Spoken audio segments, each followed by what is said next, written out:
Bom dia a todos. Eu sou Paulo Fontes, mantenho no Instagram a página Pílulas de Filosofia do Direito e no YouTube a página com o meu nome, Paulo Guedes Fontes. Estou hoje aqui com o professor Júlio Comparini, na produtora 76,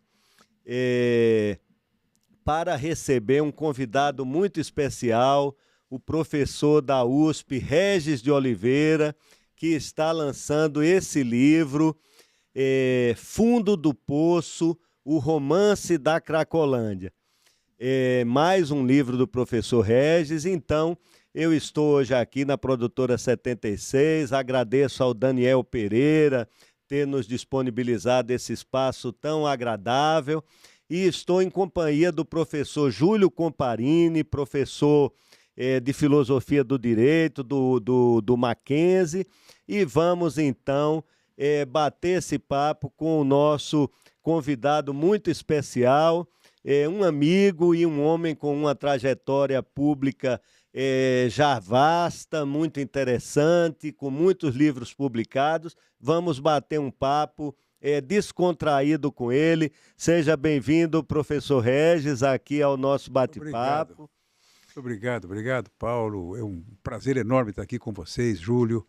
É uma honra estar aqui, né? Um convite desses, a gente se sente envaidecido em comparecer para conversar exatamente sobre um texto que está sendo lançado agora. E é um texto instigante sobre a Cracolândia, né? Que me deu muito prazer em escrever, porque eu não teria preparo algum para escrever uma obra de filosofia, nem de sociologia, nem de psiquiatria, nem de psicanálise. Mas resolvi escrever um romance, que é um romance trágico, na verdade. Eu explico isso logo no começo, porque quem foi a Cracolândia, quem conhece aquilo lá, é de arrepiar. É uma tristeza absoluta de ver seres humanos jogados naquela situação, né? Sem nenhuma expectativa de vida, sem nenhuma esperança, sem sentido da vida, nada. São restos humanos que ficam perambulando por ali, altamente drogados, sem esperança de alguma coisa, sem religiosidade, sem família, enfim. Sim. São seres humanos absolutamente afastados da vida social. Nada, são restos humanos que estão ali, né? Sim, professor Regis, eu li o livro, gostei muito, fiquei muito impressionado com as narrativas sobre os personagens, mas que eu acredito que correspondam às coisas que você viu ali, não é? Mas nós vamos antes começar querendo saber um pouco de sua trajetória, né? E eu vou passar a palavra ao Júlio também para dar as boas-vindas. E gostaríamos de saber um pouco você foi desembargador do Tribunal de Justiça de São Paulo, foi deputado, foi prefeito interino. Então a gente quer conhecer um pouco também dessa sua trajetória e como que a literatura, os livros foram, né, entrando aí nas suas atividades, para a gente ter uma ideia mais geral, não é, Júlio? Exatamente. Bom, então uma alegria estar aqui na produtora 76, com o professor Paulo aqui ao meu lado e recebendo essa personalidade incrível aí, fantástica, que é o professor Regis, né? Falando muito resumidamente aqui algo que o professor Paulo já colocou, o professor Regis é titular aposentado da Faculdade de Direito da USP, foi juiz de carreira e desembargador do Tribunal de Justiça do Estado de São Paulo. Não bastasse essa carreira exitosa no direito, foi também deputado federal por 2 mandatos, vice-prefeito.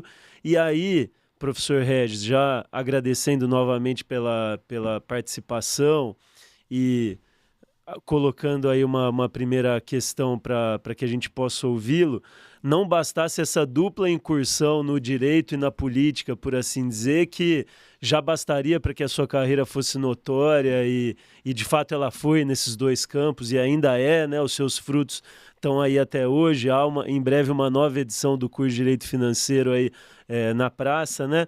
Mas não bastasse essa dupla incursão mais estrita, digamos assim, no direito e na política, o senhor também presenteia aqueles que te acompanham com uma incursão no campo mais das artes, digamos assim, né? Então, no teatro, na literatura, né? Autor de 4 novelas e um romance, além das peças de teatro, O Deus de Spinoza e O Julgamento de Sócrates, né? No total são 18 livros, e entre os romances estão aí O Desterro é o Destino, Somos Todos Órfãos, As Águas Não São Impetuosas, Mistério em Marrakech e O Assassinato do Presidente, né? Então, se o senhor puder nos contar um pouco dessa história inicial e como que essa sua verve mais artística, mais pelo campo das artes, ela sempre esteve presente, estava aguardando o momento de surgir, ou como que isso... Deixa eu contar mais ou menos, né, como é. Bom, eu vim do interior, sou lá da cidade de Monte Aprazível, vim para cá, comecei a trabalhar, fui primeiro auxiliar, escrevente de fórum, né? E ali eu fui auxiliar de 2 grandes magistrados.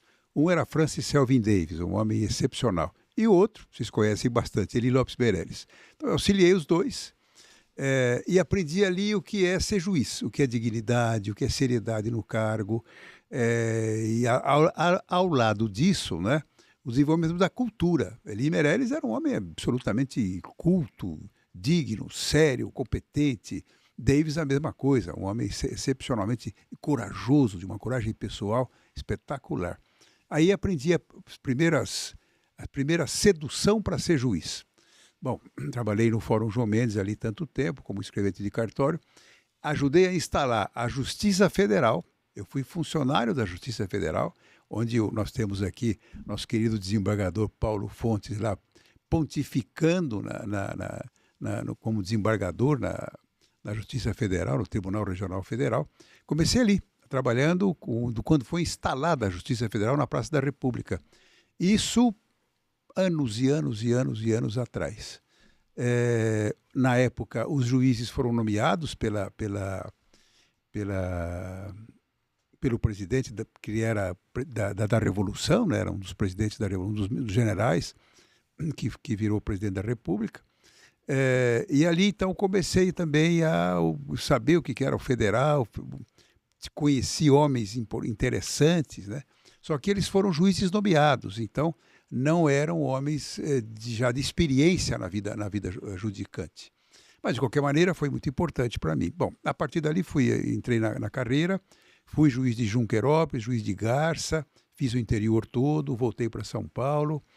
E aí você começa a se orientar onde você vai, né? E fui instigado e chamado por colegas para fazer a pós-graduação.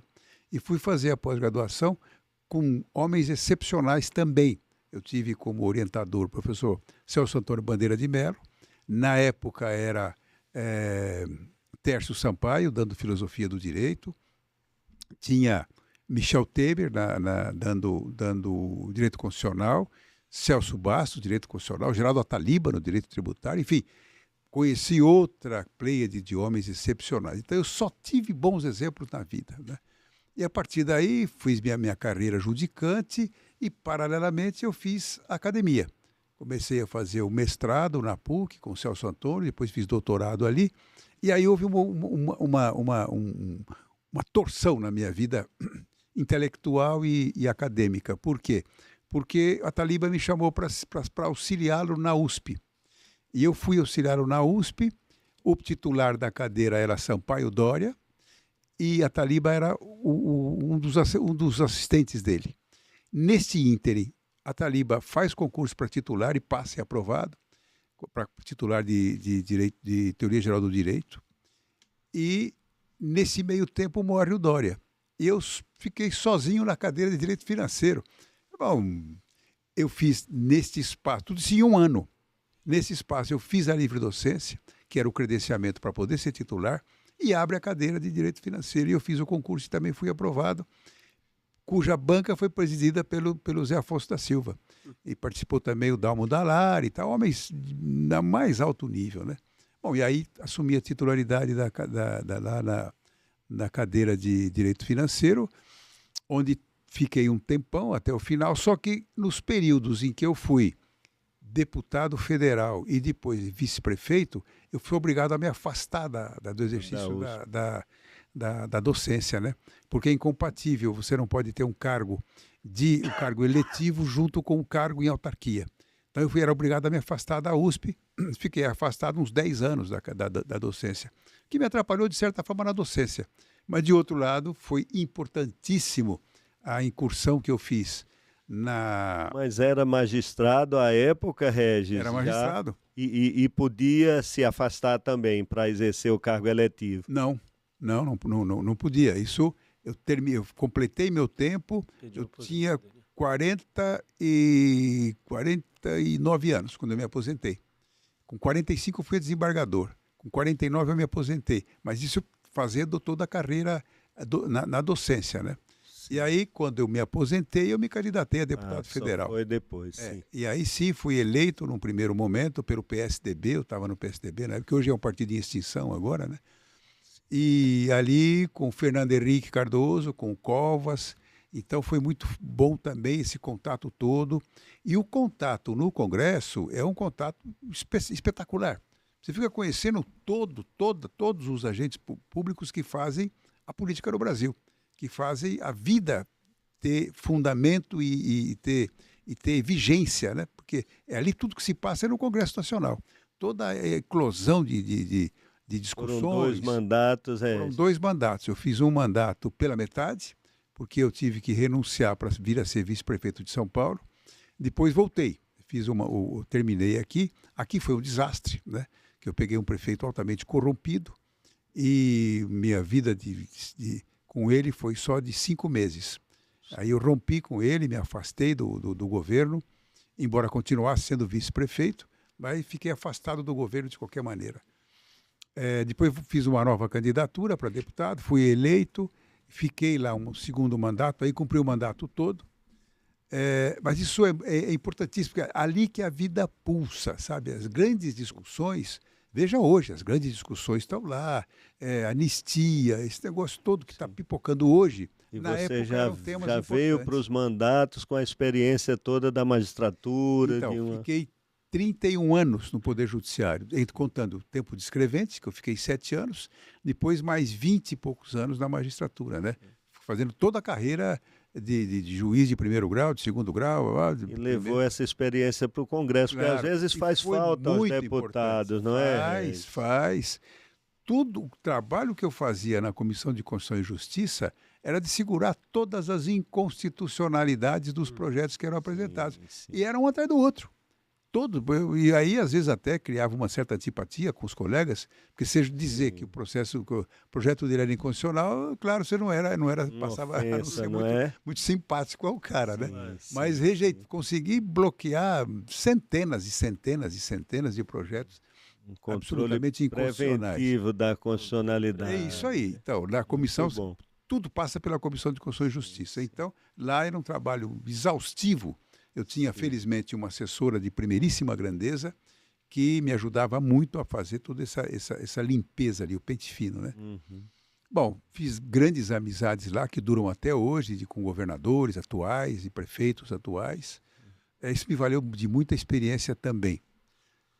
E aí a vida acadêmica, né? Quando eu fui de PUC, que eu fiz mestrado e doutorado lá, fui para a USP, me tornei titular em 1 ano, né? E isso durou até pouco tempo atrás, quando eu fui obrigado a me aposentar na compulsória. Uhum. Então eu tive uma vida nos 3 poderes da República, né? Fiquei tanto tempo no Judiciário, 2 mandatos como deputado federal e uma infeliz gestão como vice-prefeito de São Paulo. Cheguei até a assumir a prefeitura, que o prefeito foi afastado de tanta corrupção que era, né? Sim. Então, tive essa experiência toda, foi muito gratificante também, porque, veja, eu leciono na USP Direito Financeiro, leciono até hoje, ainda dou aula na pós-graduação. E, quando falam de orçamento, eu integrei a comissão de orçamento. Então, eu não tenho só a teoria do orçamento. Conhece, é a prática, né? Como é que faz, como é que aloca os recursos. Sim. E depois, como é que você consegue resolver isso. E estas emendas parlamentares de hoje, eu já escrevi sobre elas, que são absolutamente inconstitucionais. Uhum. Só que, o que acontece? Quem é que leva isso para o Supremo? Ou é partido político ou é alguma entidade. Ninguém quer levar isso para o Supremo. Para pleitear a inconstitucionalidade, especialmente dessas emendas chamadas R19, né? Que isso aí... Regis, eu tenho impressão muito ruim das emendas também. Eu fiz minha pós-graduação, uma parte na França, e o Congresso, a Assembleia, tem muito pouco poder de acrescentar pontos no orçamento que não estejam dentro de um programa prévio, né? Acaba fragmentando. Aqui o que ocorre, na minha concepção de orçamento é uma lei administrativa. E toda a execução do orçamento tem que ser praticado pelo Executivo. Ou seja, você tem as verbas do Judiciário, e o Judiciário que se vire com elas e que as aplique. A verba do Congresso, da mesma forma, Congresso, e depois tem a verba de execução por parte do poder público. E, infelizmente, o Congresso Nacional se assenhoreou de parte desse recurso. Que, na minha ótica, é inconstitucional, porque o que acontece? Não sei se um segundinho só para jogar isso no ar. As emendas podem ser apresentadas pelos congressistas? Podem. Podem por quê? Porque quem tem o poder de iniciativa tem o poder de alterar a iniciativa, tem que ter o poder de emenda. Durante e enquanto o projeto está sendo discutido. Passou aquilo ali, acabou. E quem que pode apresentar a emenda? Só o deputado e as comissões. Mais nada. Mais nada. Então, bancada não pode apresentar emenda. É inconstitucional. Emendas de bancada são inconstitucionais. E depois, emendas praticadas pelo próprio relator. Isso aí, então, é um escândalo de tal ordem que não tem nenhum fundamento constitucional, nada. E mais, e o que é pior ainda, não querem dar a devida divulgação de quem assina e de quem executa a emenda. Quer dizer, isso é um disparate total. Em termos jurídicos, eu não vejo como isso pode se sustentar. Ocorre que quem que pode levar uma ação direta de inconstitucionalidade ao Supremo? O próprio parlamento. Partidos políticos, e partido político nenhum vai querer se queimar com seus parlamentares para apresentar um projeto dessa ordem. Então, o resultado fica aí. O PGR tomou algumas medidas, né? Eu acho, esse novo PGR, houve ali algum questionamento. Mas aí não é para sustentar a inconstitucionalidade, é para dizer quem é, para identificar o autor da emenda. Sim, é uma coisa um pouco aquém, né? É só para evitar. Mas um dia vamos marcar outra conversa só para esse assunto que é relevantíssimo, né, Júlio? Claro. E a sua experiência nisso é muito importante, Regis. E eu não sou, né, versado no direito orçamentário, financeiro, nesse nível, mas também tenho essa impressão que há uma distorção absurda. Quis apenas ressaltar isso para dar ideia da experiência que eu obtive nas três esferas de poder. Né? No judiciário, bom, a minha especialidade é direito público, então quando falam em direito privado eu fico quietinho, porque eu não entendo nada disso, nem de outros ramos, direito trabalhista, eleitoral, eu não falo nada. Mas na minha área, bom, eu sou obrigado a saber alguma coisa. Mesmo porque o meu curso de Direito Financeiro, que já está agora na 10ª edição, tem 1.120 páginas. Quer dizer, é um pacote de todos os anos que eu fiquei estudando. Uma maravilha, Regis. Pela editora Fórum agora, não é? Fórum. 10ª edição já. 10ª edição. 10ª edição. E será lançado essa edição agora, acho que amanhã, talvez? Não, dia 14. 14. Dia 14 é o lançamento. É um lançamento coletivo, na verdade. São 6 autores, né? Tem o Marçal, Marçal Justem, lá do Paraná. Sim, de administrativo. Tem aqui um professor da PUC também, que está lançando, o Zé Eduardo. E tem, enfim, são seis livros que serão lançados. O Regis, mas fantástico isso, quer dizer que continua atualizando o seu livro e tem esse... Agora saiu a reforma tributária, que tem dado trabalho para todo mundo. Vai dar um trabalho muito grande. Modifica tudo, tudo. Sim. Acabam 5 impostos e criam-se 2. Sim. 2 e o seletivo também, podemos falar em 3, vai. Mas que racionaliza muito, porque acaba com a competência e atribuição dos estados e dos municípios para ter qualquer disponibilidade sobre os seus próprios recursos. E passa por uma caixa comum, um bolo, né? Também não é o motivo de falar aqui da reforma, porque nós ficaríamos aqui uma outra... Muito tempo. Enfim, mas de qualquer maneira muda muito. Vai Sim, mudar isso sim. completamente, né? Então eu tive que fazer atualização para soltar essa 10ª edição. Né? O Regis, além da parte jurídica, de todo esse trabalho jurídico, como o Júlio disse, você escreveu literatura, romances, e eu sei que fez uma incursão já muito bem sucedida no mundo do teatro, Pois né? é.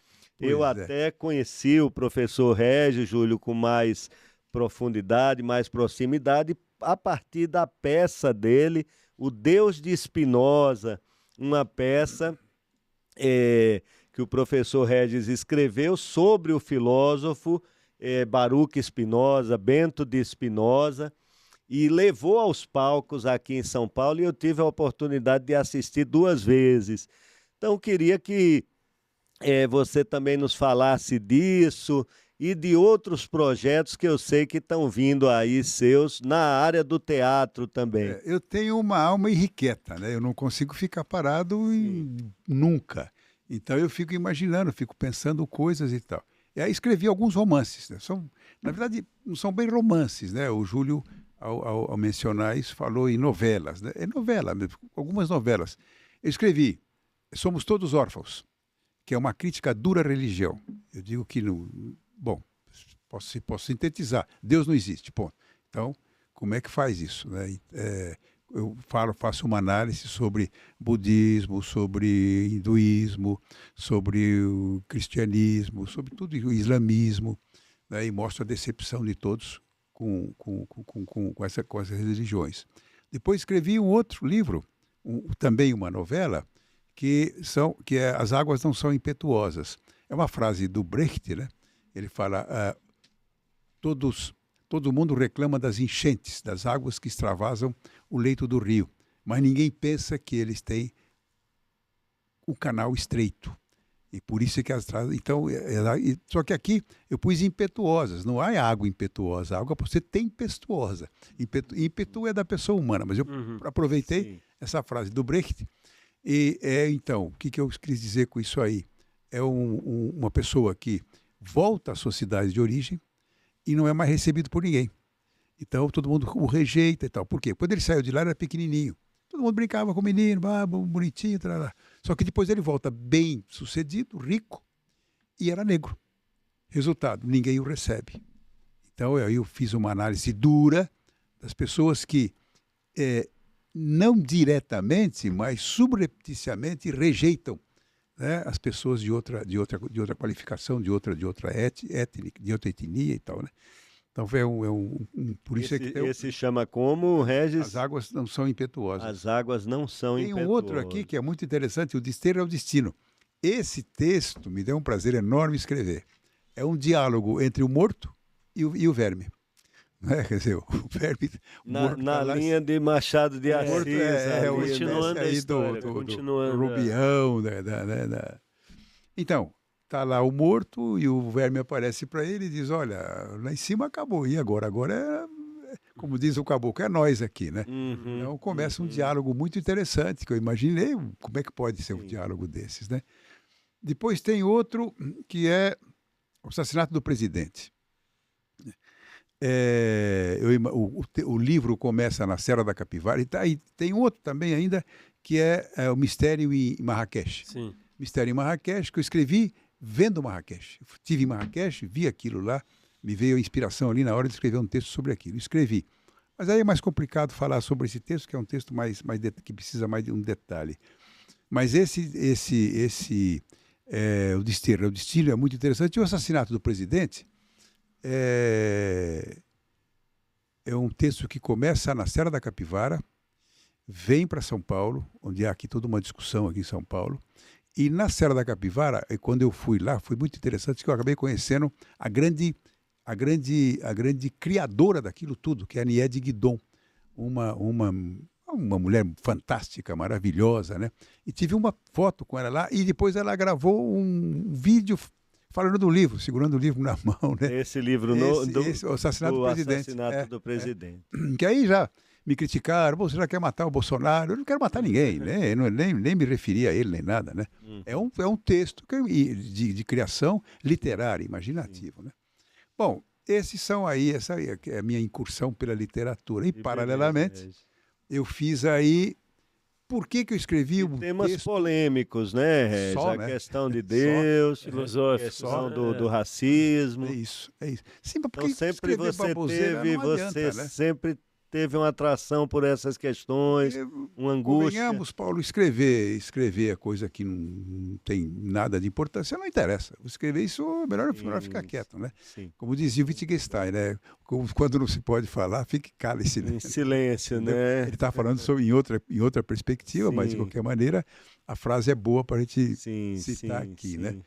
Então, e aí, pensando em criação, eu estudei muita filosofia, Primeiro eu comecei com o professor Clóvis de Barros, que é um querido amigo até hoje, depois com o professor Maurício Marsola, são dois filósofos geniais, maravilhosos, e aprendi muito com eles. E aí comecei a ficar instigado, né, com algum... Quando eu peguei Spinoza, então, eu falei, bom, é esse aqui, esse é o cara, essa que é a minha filosofia, exatamente essa aí, meu Deus é esse aqui. Sim. E eu falei, bom, eu vou escrever alguma coisa sobre Spinoza. Só que eu vi que a Marilena Chauí tem um livro sobre Spinoza. Eu falei, bom, então eu volto ao Wittgenstein. A nervura do real. A nervura do real. E depois ela tem também a política Spinoza. Eu falei, bom, então é melhor ficar quieto, não é melhor não falar nada. Aí eu falei, bom, mas nada impede que eu faça uma peça sobre Spinoza. E aí me veio a inspiração de fazer uma peça. Fiz a peça, foi levada ao palco, foi gratificante para mim. Por quê? Porque a peça teve uma belíssima repercussão no meio da filosofia. Acho que a própria Marilena Chauí foi assistir, hein? Ela esteve lá, sim. Ela esteve. Clóvis também foi. Sim. Maurício foi que me ajudou a dar a redação final no texto, né? Sim. Enfim, me deu muita satisfação. Aqui ficou 1 ano e meio em cartaz, quer dizer, foi espetacular. E agora... Como eu disse, Regis, eu vi e achei que você conseguiu ali manter o pensamento de Spinoza, quer dizer, não fez, Júlio, uma simplificação excessiva, né? Mas ao mesmo tempo tornou algo palatável para o grande público. Então eu achei que foi um êxito muito grande. Eu fiquei muito contente também. E a peça ficou bonita, com música, né? E excelentes atores. E os atores, eu fiquei muito preocupado em que houvesse uma resistência dos judeus, porque o Spinoza fez uma crítica dura ao judaísmo, não aceitando a religião, enfim. Aí, mas o que aconteceu? Eu fui acabou procurar... excomungado pelo judaísmo. Né? Foi lá o Herem, né, que eles chamam lá da expulsão dele da comunidade toda. Mas aí eu fiquei preocupado em ter autores que fossem judeus. E felizmente conseguimos 2, o Borenstein, que é espetacular, e o outro que era, por sinal, que é o Razan da hebraica. Razan, o que significa? É o cara que lê a Torá nos cultos da hebraica, né? Quando tem isso lá, então. Aí eu fiquei tranquilo, né? Falei, bom, se os dois estão topando, e a cantora também era judia, uma menina de uma voz excepcional. Beleza. Aí eu fiquei tranquilo, falei, não tô agredindo ninguém. Eles não viram nada de ofensivo. Não, ao contrário, texto, muitos diretores foram lá assistir, elogiaram o texto e tudo, porque é um fato histórico. Sim, não quis criar um fato contra nada. Não é do meu perfil fazer isso. O que eu fiz? Foi exatamente retratar um fato que aconteceu. Né? E aí depois, então, dado esse sucesso que teve a peça, eu li muito os livros de Platão, né? Que ele usa o Sócrates como personagem, né? E aí resolvi, então, pegar 3 livros do Platão, seja Apologia de Sócrates, Críton e Fédon. 3 livros, e na sequência eu fundi os 3 e deu, então, essa peça que vai ser encenada a partir de 5 de setembro, no Teatro Itália. Então vamos dar destaque a isso aqui, Regis. Então, além do livro, nós já vamos falar do livro do professor Regis, o novo livro, Fundo do Poço, o Romance da Cracolândia, mas o professor está, então, também trazendo uma nova peça de teatro, O Julgamento de Sócrates. Isso. Quando vai estrear, 5 de Regis? setembro, no Teatro Itália, Em às 8 horas. 5 de setembro estreia essa peça no Teatro Itália. Deve estar uma coisa fantástica, hein, professor Regis? Estamos agora fazendo a leitura do texto, né? Sim. E eu estou curioso também para ver uma outra obra de filosofia que vai ser levado ao palco também, que é o seu texto. Né, o Dilema de Sidgwick. Dilema de Sidgwick. Então, nós vamos ter também estamos trabalhando para isso. Poder jogar isso no ar. Sim. Mas o meu já está em estágio mais avançado. Está adiantado. Estamos já com o texto pronto, já temos o diretor, já temos o ator. É muito bom, Regis, só fazer um registro. Quer dizer, você pega 3 livros ali, 3 diálogos importantes. Isso. A defesa que Sócrates faz perante o Tribunal de Atenas, depois uma conversa que ele tem já condenado com um discípulo Críton, Isso. E depois o Fédon, que já é quando ele vai tomar a cicuta. Uma divagação sobre a alma. E vai refletir sobre a alma. Muito interessante. Ainda hoje eu conversei com o diretor e ele me pediu aí para fazer uns cortes e tal. Claro, primeiro você faz o texto. Depois você vai amoldando o texto, as circunstâncias, a linguagem teatral diretor que é diferente, tem toda a razão para poder sugerir mudanças e tal. Vamos fazer isso aí. Enfim, eu espero que seja também um sucesso, que faça sucesso. Sim. E depois tem mais 2. Né? Tem mais outra, 2 escritas que é Giordano Bruno, a vida do Giordano Bruno, que foi um homem queimado pela Inquisição. E um último, que ainda não está pronto, eu estou acertando direitinho. E o rótulo que é interessante, o rótulo chama O Povo é o Palhaço, ou O Palhaço é o Povo, tanto faz. Né? Sim. Então, eu estou sugerindo que um ator fique no centro do palco. Aí tem que ser um palco pequeno, não pode ser um palco muito grande. E 3 palhaços correndo ao redor dele e xingando. Aí ele vai falar, não, mas eu fui deputado, ei, ladrão, ladrão, sabe? Então eu vou imaginando situações, não, eu sou empresário, ei, vai querer moleza com o Estado, vai querer verba pública, rarará. Então eu vou fazer, e aí o outro fala, não, mas eu queria ser um pastor, então pior ainda, vai cobrar dízimo, não vai fazer nada, só vai iludir o povo, rarará. Enfim, eu vou fazendo isso, e o povo está ali, dando uma de palhaço, né? Vou pôr aquela bola vermelha no nariz de todos eles, né? Interessante. Vai ser uma crítica dura aí. Mas pensei aqui, as 2, né, que já estão, uma já foi aos palcos, o Julgamento de Sócrates vai esse ano em setembro, né? E Giordano Bruno, que está na gaveta ainda. Está na gaveta, tá mas pronto. Todas falam de um julgamento, não é? Interessante. Todas têm o elemento do julgamento, talvez da injustiça. E você tem, claro, são peças que são atores, são escritores que me impressionaram muito, né? Sim. Você pega Giordano Bruno, a vida dele foi excepcional, foi uma coisa de louco, um vulcão que passou ali, e tomando crítica, sendo perseguido e tomando toda a sorte de justiça, né? Sim. Um dos personagens, o personagem principal, que o entrega para a Inquisição, quer dele que ele ensine o cara a poder influenciar na mente das pessoas. Ele fala, mas eu não sei fazer isso. Eu não sei fazer isso. Eu sou outra coisa e tal. E aí o cara fala, não é assim? Então tá bom. Aí entrega para a Inquisição. E a Inquisição, na época, servia para qualquer coisa, né? Ele é queimado. Foi um período, pior período que acho que a Igreja Católica teve, né? Um período trágico, né? E, enfim, são situações que a gente vai ficando impressionado ao longo da vida. E quando eu fico em casa, quando procuro ter um tempo bom, disponível, né? Eu fico pensando em coisas desse tipo, né? Esse texto que eu estou escrevendo, o último agora, eu quero ver como é que eu ponho isso no palco, entendeu? E os caras gritando, o povo sendo iludido, o povo sendo traído, sendo itapeado, mas como é que eu ponho isso no palco para poder transmitir para a plateia uma coisa dura, né? Uma temática mais atual também aí das nossas mazelas. Vamos falar das emendas e tudo. Professor Regis, vamos agora falar um pouco sobre o seu novo livro. Eu vou passar a palavra ao Júlio. Nós 2 lemos, gostamos demais. E o Júlio vai começar aqui fazendo algumas considerações que ele tinha me adiantado e eu achei muito interessante, Júlio. Bom, então foi uma alegria, uma satisfação muito grande poder ter lido aqui O Fundo do Poço, o romance da Cracolândia, viu, professor Regis?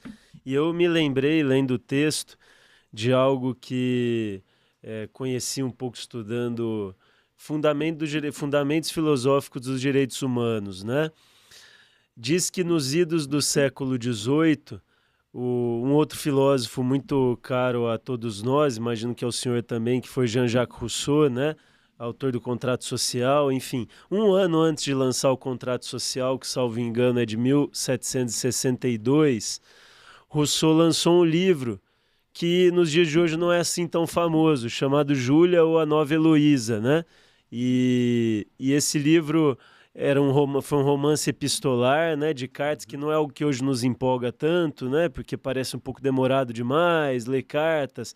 Não sei se a nossa sensibilidade atual tem muita paciência para isso. Mas de toda a época, a Nova Heloísa, né, e esse subtítulo do livro chamou muita atenção, porque recuperava lá a história de Abelardo, aquele religioso que se relacionou com uma aluna e acabou castrado pelo pai dessa aluna, enfim, e se esperou muito desse romance de Rousseau, que fez de fato muito sucesso, mas nesse caso a personagem Júlia disse, ela abre mão do amor verdadeiro para satisfazer o anseio do pai, que gostaria de dar a mão dela em casamento a um homem que o havia salvo, enfim, havia salvo a vida dele, e o romance disse, né, foi tão ou mais importante do que os textos teóricos de filosofia para a sedimentação desse ideário de direitos humanos que estava se estabelecendo ali na Europa dos idos do século XVIII. E qual é a possibilidade interpretativa que a gente extrai daí? Qual o grande poder do romance, né? Da literatura no geral, e isso me veio à mente quando eu li o seu texto, muito embora o professor tenha advertido no início, né? E acho que você comentou aqui no início do nosso papo, olha, não é algo tecnicamente filosófico, não é algo tecnicamente sociológico, nem psicológico, nada disso, né? É literatura e imaginação, essa palavra tão importante que o senhor também mencionou aqui. O romance ali de Rousseau, e me parece que o senhor está nessa mesma trilha aqui, ele desperta pela imaginação do autor a sensibilidade das pessoas, né? Ele nos faz ter empatia, né? E de que modo ele faz isso?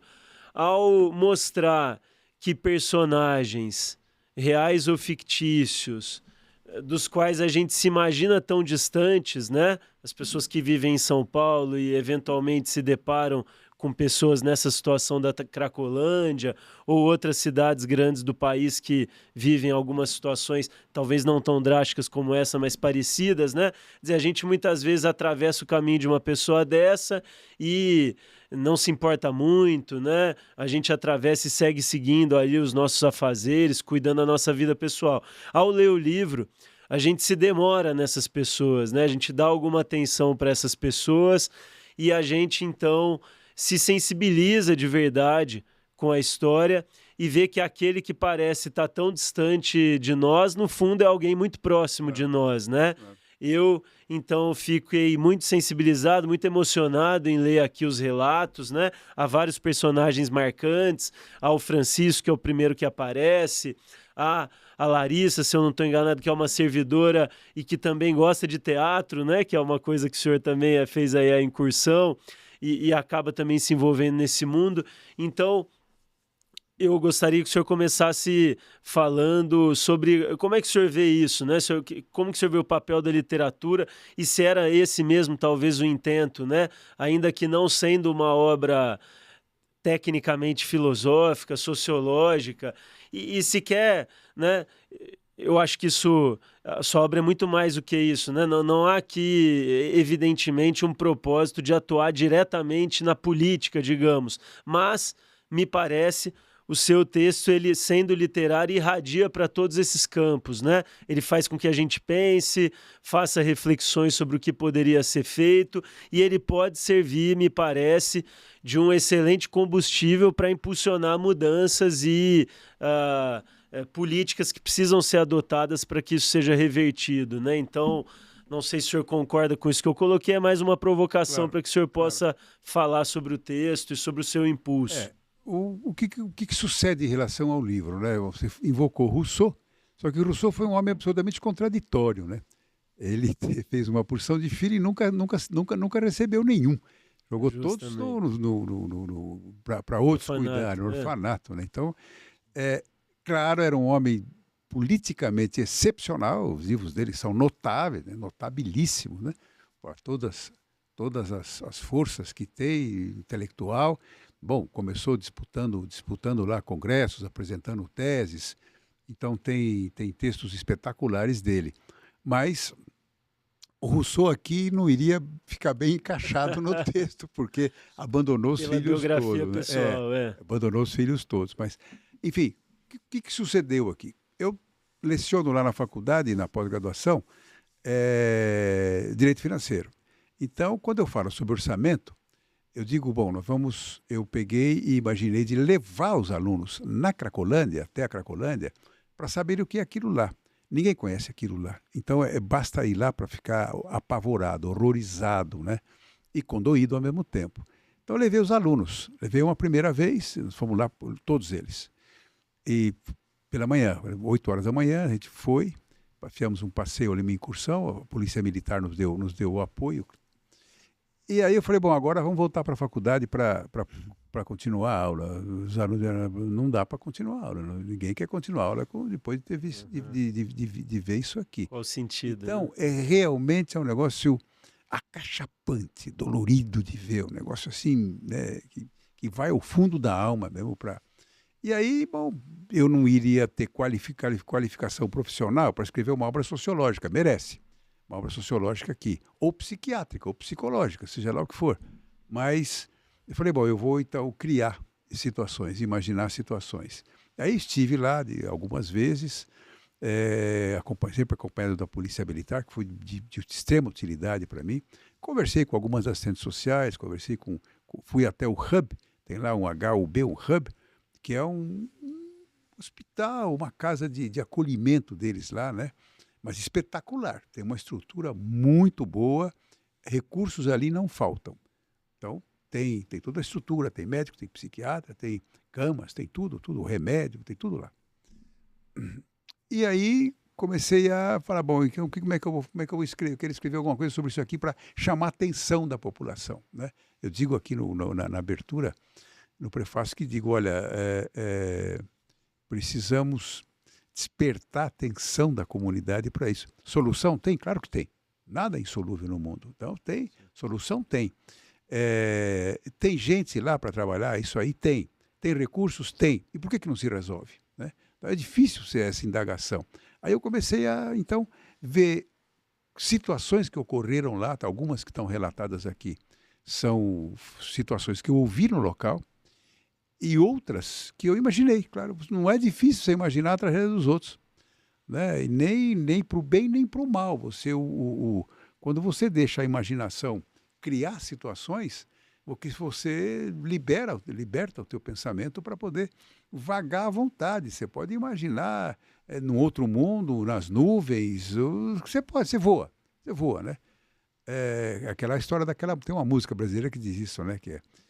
Que deixa o pensamento rodar, você vai ver, o pensamento não tem limites, né? Então você cria situações mentais. E foi o que eu fiz aqui. Tem situações reais. Situações que correspondem, não é? São reais. É claro que algumas são imaginadas, sim, mas que eu tenho certeza que existiam. Dentro daquele contexto, né? Se passaram. O Regis, sobre isso eu vejo que os capítulos, eles foram estruturados, pelo menos no início do livro, cada um sobre um personagem, digamos assim, né? Então nós temos aqui, nós temos a Margarida, que é uma mulher trans, né? Nós temos a Elisa, uma moça que acaba se prostituindo. Nós temos o Francisco, que talvez seja assim um protagonista do livro, ele de alguma forma consegue se preservar mais ali naquela situação, né? Tão difícil. tinha que arrumar alguém para ser o narrador, né? Sim. Então, e ele é o meio que o narrador. É muito interessante. No assassinato do presidente, eu faço uma discussão entre o autor, o narrador e o personagem. Eu imaginei uma situação e o pessoal tem gostado muito disso. O que acontece? Você tem o personagem, você tem o narrador. O narrador é um personagem que você cria e você o dirige. Só que, de repente, o narrador não quer fazer aquilo que você quer. O narrador tem vida própria. E é curiosíssimo isso. Sempre ouvia falar isso, né? Não, o personagem assume a sua própria personalidade, faz. E é verdade. Porque, de repente, você está escrevendo sobre alguém, está narrando alguma coisa, e você percebe que não é para onde você quer ir. Ele te conduz para determinadas situações. Isso é muito interessante na vida imaginativa, né? O cara te conduz. Ele realmente assume o relatório, assume a narração. Só que aí eu pus um break nele. Lá no assassinato do presidente, não, peraí, calma aí, você quer saber que você não vale nada? Então eu te tiro do relato. Aí você tira, num capítulo eu tiro o personagem, o narrador do relato, põe outro para narrar. Isso eu notei, essa mudança do foco narrativo, confunde um pouco, mas é interessante. Mas é interessante, porque por hora você está narrando, mas você põe alguém para narrar no teu lugar. Às vezes é o autor que está falando e às vezes o Francisco... E às vezes ele entra em confronto. Sim. Não aí nesse texto exatamente, mas no assassinato do presidente. Eu pôs os dois em confronto. Então, no assassinato do presidente. Então eu tiro o personagem e põe outro que vai narrar. Então deixa o outro falar. Aí, de repente, você fala, não, então eu vou deixar você mesmo. Aí eu volto o personagem no texto, que me deu... É muito interessante isso, né? E você tem liberdade para fazer o que você quiser no teu texto, né? E aí, aqui, o que mais me chocou aqui nesses relatos todos foi a filha que foi procurar a mãe. Não sei se vocês se lembram desse episódio. Quer dizer, tem o pai que vem procurar o filho que vem procurar o pai a mãe que vem procurar. Mas esse episódio isso foi criação minha. A filha vem procurar a mãe, nunca conheceu a mãe, porque quando ela nasceu, a mãe foi embora.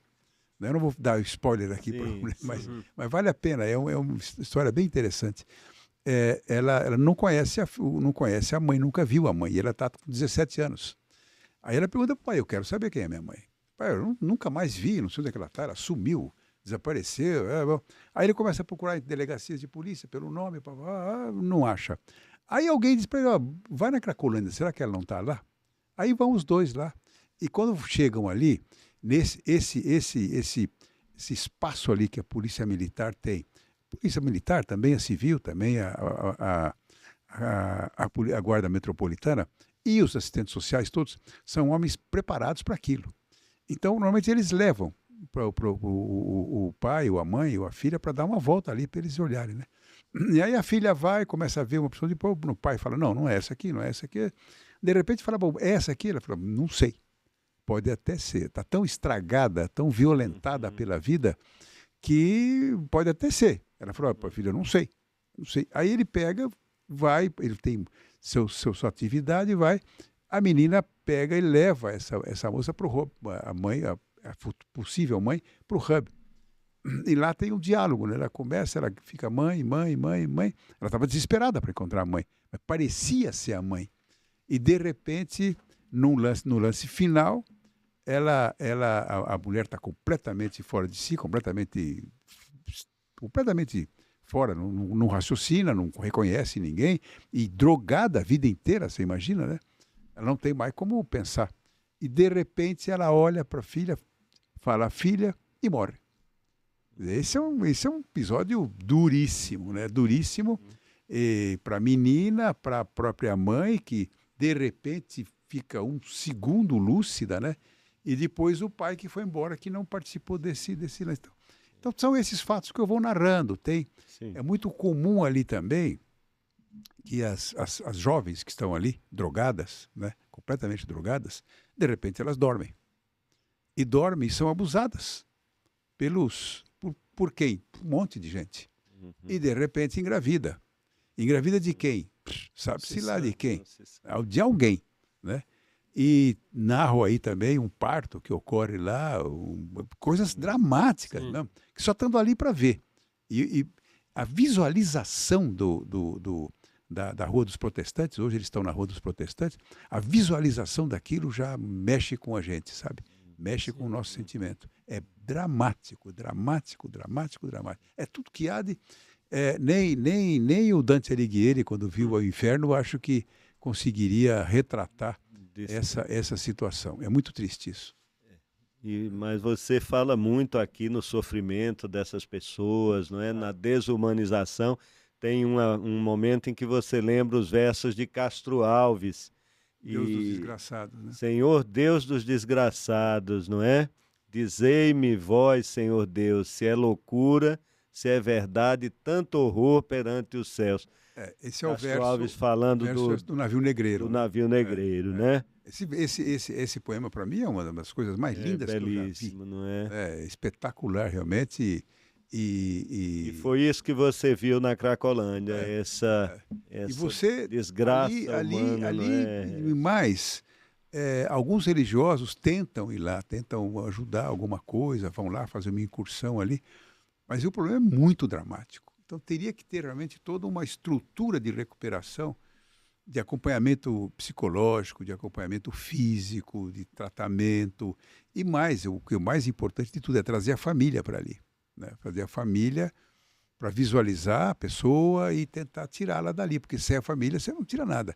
Sem religiosidade você não tira. Eu sou antirreligioso, mas numa circunstância dessa, a religião é muito importante, porque é a última esperança que resta, né? Não há mais o que fazer, né?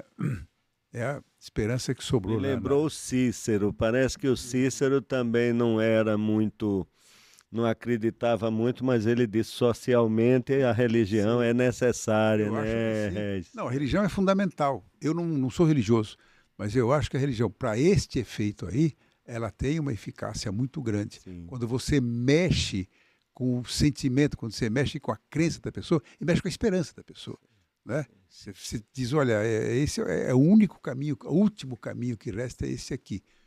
E aí funciona.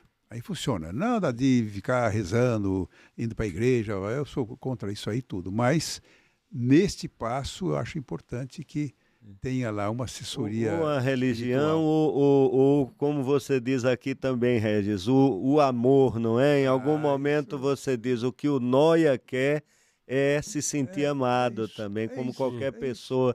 Você chegou a ver essa parte, não foi, Júlio? Até gatinho gosta, cachorrinho gosta, que você passe a mão nele. Por que o ser humano, então, que é o ser humano mais, a pessoa mais carente que tem, né? Sim. Quer dizer, quando você dá um sorriso, né, para a pessoa, se dá um gesto de simpatia, de carinho, isso pode mudar uma vida, né? Sim. Você conta como as pessoas se acomodam à noite lá, não importa com quem, né? Não importa o sexo, você encosta ali, em alguém. E depois tem mais também, a homossexualidade ali também, ela não tem repressão. Sim. Não tem repressão, então as pessoas ficam à vontade ali, entendeu?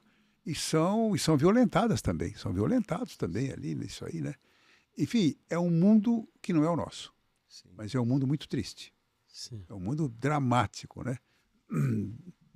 Daria... Ô, Regis, e na sua conversa com essas pessoas, você foi bem recebido e sentiu Sem problema nenhum. Nós fizemos abordagens também, eu fiz junto com a Polícia Militar, fizemos abordagem na rua, né? Para poder saber por que eles não querem ir para o hub, para ter um acolhimento afetivo no hub, porque lá é muito agradável, não, é muito simpático para eles, né? Porque esse espaço. É muito interessante, eu fiquei impressionado com o trabalho que se faz ali. Sim. E pessoas devotadas, hein? Não é só a estrutura física, não. Pessoas que têm carinho com aquelas pessoas que estão lá, né? Isso é muito interessante e muito importante para eles, porque o gesto de simpatia é tudo. Né? A pessoa que não tem mais esperança nenhuma, está ali, né, completamente jogado no mundo. E depois tem um outro detalhe também que me parece cruel, porque eles não ficam, por dada a repressão que tem, também eles não ficam muito ali, tá? Eles começam a espalhar pela cidade. E a cidade começa a sofrer os efeitos disso tudo, né? E o que é que nós queremos, né? Nós, habitantes de São Paulo, nós não queremos misturar com esse povo. né? É muito dramático isso. Quer dizer, a gente tem um egoísmo interno, né? E a gente não quer contato. Então, que fiquem segregados, né? Mas a segregação só implica em aumentar o problema. Você tem que pegar aos poucos e fazer com que esse pessoal seja reintegrado à sociedade, muito lentamente, porque no início são violentos, e mais, se você reprimir, eles saem quebrando tudo, quebrando e roubando tudo. Entendeu? E quando falta dinheiro para comprar o crack ou o oxi, né? Eles vão... E a droga, Regis, ali, o crack, o oxi, é o denominador comum, assim. Todos eles usam e... Todos usam um pouco mais, um pouco menos, mas tem lá o traficante que chega, não é bem o traficante, né? O cara que vai levar a droga para eles ali. A polícia até, às vezes, sabe quem é, né? Mas não tente pegar o cara ali dentro. Se a polícia entrar para pegar o portador da droga ali dentro, a revolução quebra o pau. Sai no tapa e tudo isso. E a sujeira que fica, é impressionante, porque eles fazem, pela manhã, a prefeitura vem e faz uma primeira limpeza. Eles tiram o pessoal da rua, eles saem. Eles já sabem que isso aí tem que sair. Vão para outra rua, então eles limpam isso aqui tudo, lavam tudo, limpam, por quê? Eles vão fazer suas necessidades onde? Sim. Ali na rua, entendeu? Então você tem que limpar aquilo tudo, aí eles voltam para cá, para a rua, para protestante, aí lavam o outro lugar onde eles estão lá. Então isso é diário, 2 limpezas eles fazem por dia lá. Sim. Quer dizer, é um negócio que dá uma assombroso, despesa grande para mim. Como é que você aloca recursos para isso?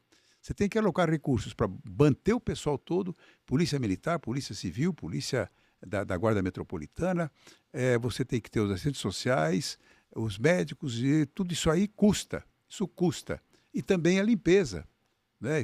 Eles chegam lá com aquelas jatos d'água, jogam tudo para lá, limpam tudo, para depois eles voltarem e à noite está tudo sujo de novo.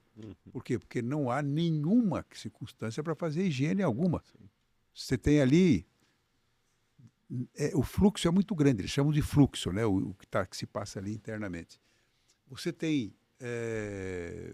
sei lá, centenas de pessoas ali, centenas e centenas, eles chegam a 1.000, às vezes 700, 600, 500. E alguns vão lá, compram a droga e saem. Então você não conta isso aí lá. Mas estão na cidade, estão esparramados pela cidade. Para outros locais. Isso, para a comunidade, para São Paulo, isso é triste. Fazer uma administração pública que sabe dessa existência desse povo todo e não toma providência. Ou toma providência, mas não age com a eficiência que deveria. Uhum. É isso aí. Júlio, Bom. Não só ainda uma questão que me chamou a atenção na leitura aqui, o poder destrutivo dessas drogas, hein, Regis? É terrível. Você narra alguns casos aqui que, como eu disse, devem sempre estar amparados ali no que você viu. Me parece que poucas vezes que a pessoa usa e já está viciado e a vida já degringola, não é? As pessoas que vão para lá estão no desespero. Elas são pessoas desconectadas com a vida comum, né, com o dia a dia. Então, buscam uma fuga. Essa fuga qual é? A fuga é a droga. Sim. Que droga? A droga mais barata que tem, porque não são pessoas ricas que vão para lá. Porque o rico está pegando o seu entorpecente lá no seu apartamento, na sua casa, nas baladas, né? Estão lá cheirando pó, cocaína, etc. Lá não. Lá é o submundo, realmente o submundo. Né? Então, sem expectativa nenhuma de nada, de esperança, isso é muito triste. Agora, é muito súbito, né? No caso aqui da Larissa, que eu acho que eu até comentei, né? Uma pessoa que tinha um emprego, uma servidora ali, que também gostava de teatro e de uma hora para outra, né? Não muito tempo passe e nada que não poderia, nenhuma adversidade que não poderia acometer qualquer de nós acontece, ela, de repente, aqui, como o professor diz, né? Não faltou muito para ela acabar com o seu dia a dia na Cracolândia, né? Então, de uma hora para outra, quer dizer, uma pessoa que é dito aqui não era rica, mas que tinha uma vida relativamente estável, né? Minimamente estável, e de repente, com acesso à Cracolândia liberado, né? Perde o emprego, o teatro que já não ia bem, né? Piora, né? Você tem que retratar todo tipo de as pessoa, possibilidades, todo né? tipo de pessoa Sim. que vão sendo frustradas na vida. Quando contam com a ajuda da família, as pessoas conseguem superar muitas crises, né? Uhum. Mas quando você se vê abandonado por tudo, tem um outro relato que eu faço aí também, de um homem rico que pega uma Sim. jovem, papapá, hospeda a moça lá e tal. Sim. E de repente abandona. E o cara já era casado, abandona a moça lá e a moça fica. Então, era uma vida confortável, gostosa, né? E de repente se vê abandonada de tudo e todos, e não pode voltar para a família. Então, o resultado, procura alguma coisa para preencher o seu dia a dia e vai parar na Cracolândia. Não tem, ou procura por aí, vai se prostituir também. Bom, as alternativas para superação das dificuldades são inúmeras, né? Uma delas é a Cracolândia. Quando a pessoa não tem mais o que fazer, Cracolândia. E é muito triste, muito triste.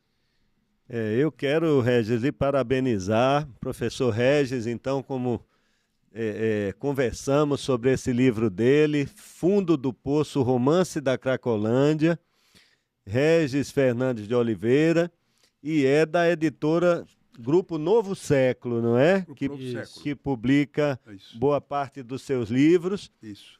Será lançado aqui em São Paulo no dia 20 de maio, no período da noite, ali a partir das 18 horas, na na livraria Martins Fontes, da Avenida Paulista. Mas quero então, Regis, lhe parabenizar por esse trabalho tão humano, de muita sensibilidade humana, pessoal sua, mas também me parece uma visão lúcida do ponto de vista público, né, do problema que isso é social, né, das soluções que são necessárias e que são possíveis, né? Você faz, eu acho que uma avaliação positiva do que já é feito, de alguma forma ali, dessa assistência social e de saúde do Hub, da própria atuação da polícia ali, da Guarda Metropolitana, mas você diz que falta um atendimento individualizado, né? Então, eu acho que tem a visão muito humana, muito sensível, e a visão também do homem público de como São Paulo pode combater e superar essa página triste de sua história atual, que é a Cracolândia. Então, meus parabéns muito sinceros, Regis. Agradeço muito o convite para estar aqui, claro, né? Agradeço o livro que o Júlio Comparini me presenteou aqui. Imagina, professor. E eu usufruí da sua presença, meu caríssimo desembargador Nós Paulo. que estamos, Regis, muito felizes com sua participação, não é, professor Júlio? Sem dúvida, foi muito rico aí o diálogo, e iremos seguir acompanhando sua produção logo depois do lançamento, então, de novo destacando, né, em setembro, a peça Sócrates é o título, professor? O Julgamento de Sócrates. Então, a partir de setembro também, mais essa novidade aí. Então vamos ficar de olho no professor Regis. Muito obrigado. Já em setembro, o julgamento de Sócrates, então teremos outras conversas. Muito obrigado, Regis, Júlio. Obrigadão. Obrigado. Obrigado.